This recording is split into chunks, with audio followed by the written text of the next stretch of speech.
Hello and welcome to the map tutorial on Anchor. There's just going to be one tutorial on this map because all slots have more or less the same gameplay. I mean, the land slots get land later, the naval slot gets navy later, and the air slot gets air later, but the opening is the same. And to learn how to play this map, you just need to know the opening pretty much. So you can survive the first 5 or 6 minutes and have good enough eco for everything that comes. And this tutorial is simply going to be about the opening and what to do depending on the slot you're on. And as you can see, there are only 2 mixes for the air slot on this map. That's because I hosted the 3v3 version by accident. I wanted to host the 4v4 version, but I messed up. So just imagine there are more mixes here, and I'm going to explain how to play on the air slot in this tutorial too. Just imagine there is an actual slot and not just 2 mixes and a hydro. So the build order is basically, well, a factory, 3 pigeons, 2 mixes, engineer builds mixes, second engineer also builds mixes, and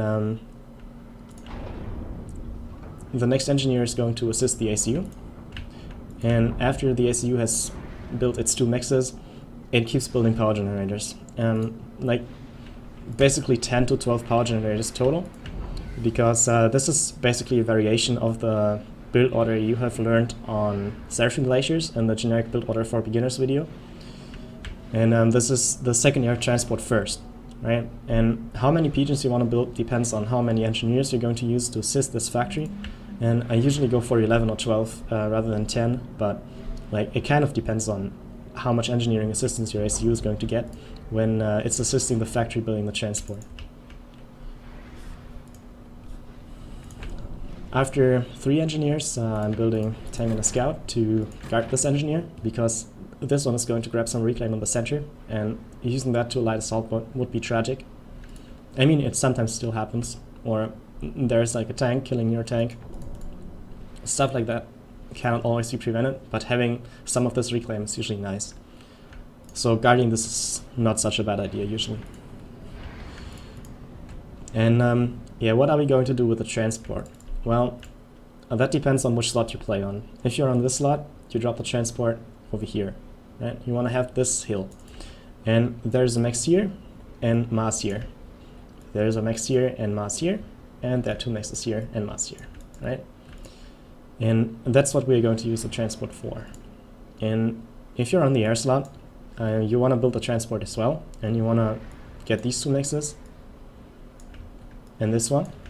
And possibly you want to drop some tanks or light assault bots on the enemy plateau to raid him, right? So you net out with an advantage. Rather than just being on equal footing, you also deny his expansion, at least for a while.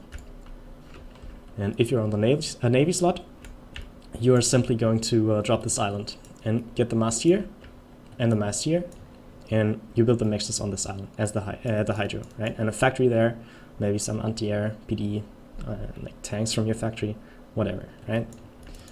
And if you are on this slot, you are going to build the transport too, because this is a team game, and trust me, one of these 3 people is going to mess up. And if you are on this slot and your land player doesn't drop this hill, then you do it. If your air player doesn't drop this plateau or doesn't harass here, then you do it. And if your naval player doesn't get the island, then you do it.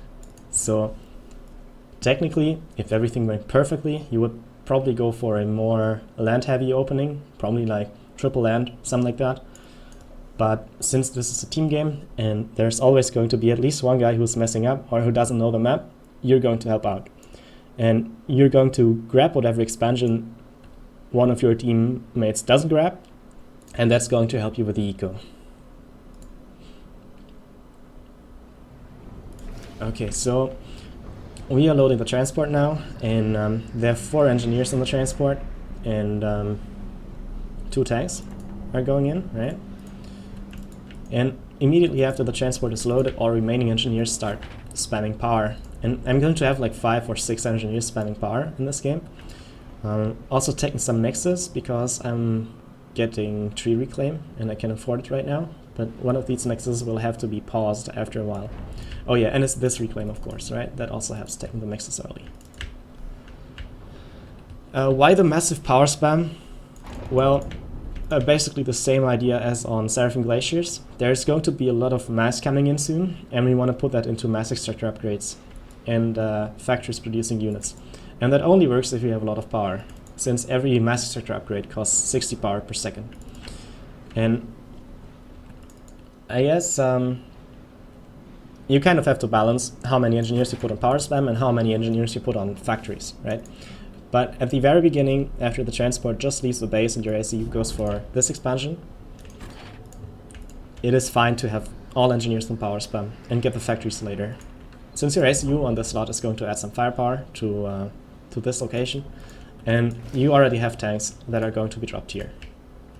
Okay, this does look like a very complicated drop order, but let me explain it. We are going for a greedy expansion style, so we're not dropping everything in the same slot and building like a factory and PD or something, but we are dividing the engineers and drop one at each extractor.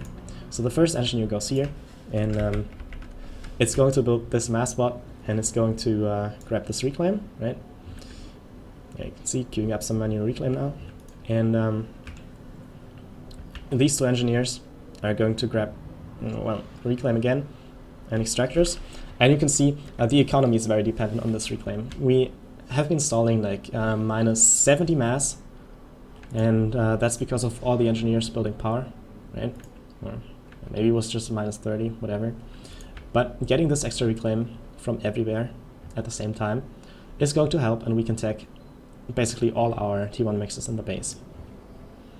So there will be moments when you mass stall and moments where you overflow power, but as soon as you start reclaiming again and the engineers reach their positions, then it's going to stabilize, and you can afford taking as many mixes as we are going to take.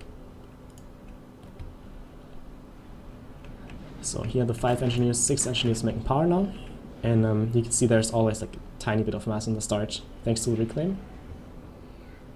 And as soon as these 2 mixes finish, I'm going to start upgrading all the others. Okay, maybe some more talking about the air factory.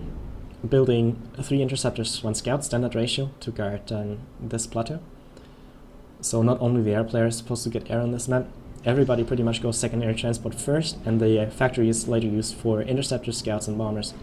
And I usually go for like multiple groups of 3 interceptors, 1 scout, and occasionally I put a bomber or a transport in between. This way I get enough intel to use my interceptors. I have enough interceptors to like retain air superiority, or at least get enough time to build stationary T1 anti-air if I need to in this expansion. And the transport is going to help like harassing the enemy expansions, or maybe this island even. Like if I keep it, then dropping the island later may not be a bad idea. Well, there's reclaim over here. There are mexes on top of here, so like you can pretty much use the transport for anything on this map. There are so many spots you can only reach with the transport early on, so having it is never a bad idea, even on a slot where you technically don't need it, because somebody else is going to mess up. And the bomber can like hit incoming tanks and whatever. And in this video I dropped the 2 tanks over here, because there are 4 mexes and a lot of mass on this hill, and keeping that is a good idea. But if you're on the air slot, for example, you may want to drop your tanks over here, and make sure he doesn't get his plateau. And on the island is straightforward, right? If you expand to the island, you can drop your tanks there, and if it's like hover army or hover tanks, you can also drop them here and deny this reclaim if you're not getting it yourself. Okay, so taking all the mexes now, and you can see got like 24 pigeons. It's minute 6 right now, so that's a good amount of pigeons for taking all mexes at the same time. And the reclaim is still coming, right? Almost full storage actually, so might as well take 1 more mex and build even more power, right? And of course, this is kind of vulnerable. Like if a T1 bomber hits you here, that's tragic. Or if the enemy gets units in here, that's also bad. But technically, like your front player is going to prevent the units from coming in if he does his job right. And if he doesn't, then you can always blame him, right? And your air player should like keep you safe to some extent from bombers. And you also have your own air, right? So it's not so bad. And the travel time is quite high, and usually people are going to use their units around the forward expansions like this and around here, and not in your base, right? If you see something coming from far away, you can still build PD and keep your engineers and pigeons safe. So usually not a huge problem T1 spam on this map.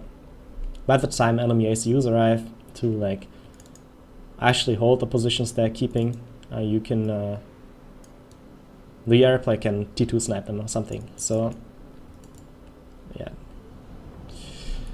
The ACU for the second air transport first build leaves the base kind of late because it's building these like 11, 12, 10, whatever pigeons and assisting the transport before it's leaving the base.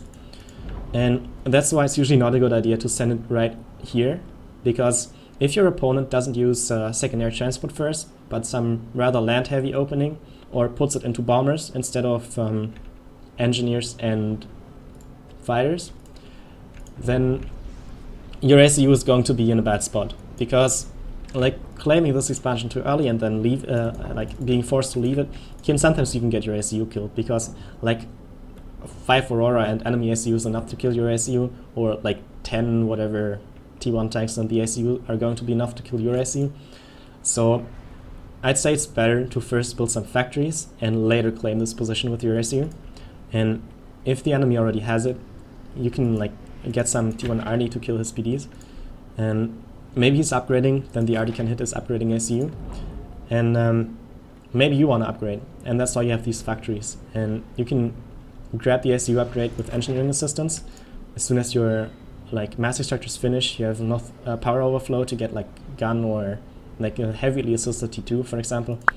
So it's usually a good idea to build some factories here before taking this position, if you go for the like second air opening, which you should on this map. And you can see already queued up the T2 land. It's being upgraded now. These engineers are going to build some mass storages, and I just keep ecoing. Engineers are going to build T2 power, and later also getting like some shields and flag for the forward positioned ACU. These factories will upgrade to T2 support factories, so I can react to anything quickly, and if I want to go gun on ACU, I can get T2 engineers here. And yeah, it's important to allocate units to this side whenever it's necessary. You may want to build PD, and only if you're confident that you can like hold this expansion, you would start building the hydros, I guess. But maybe you don't even need them at all, since by that time you already have T2 power. So yeah, queued up T2 power, and I'm going to get Harveys or sniper bots depending on the situation later.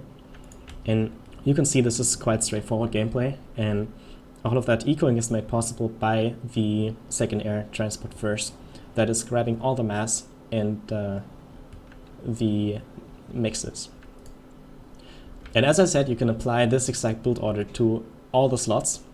Air slot gets plateau, this plateau harasses this plateau, and remaining engineers are dropped wherever you find some ice, right? On all these reclaim spots. This player is going to get his island. There's reclaim here, there's reclaim here, reclaim on the island, and you want to keep the island, of course, if you can. And this player basically builds the transport in case any of the allies doesn't, and this player drops it wherever it's needed.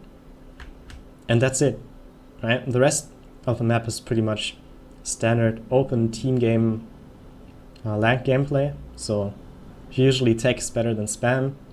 Travel time is quite high, so don't overextend with your ACU unless it's well protected. And Seraphim and UAF are better off pushing at front, since they can go combat and tech at the same time. I'd be a bit more careful with Aeon and especially Cybran with ACU positioning, but I suppose that's all you gotta know about this map. So good luck playing it.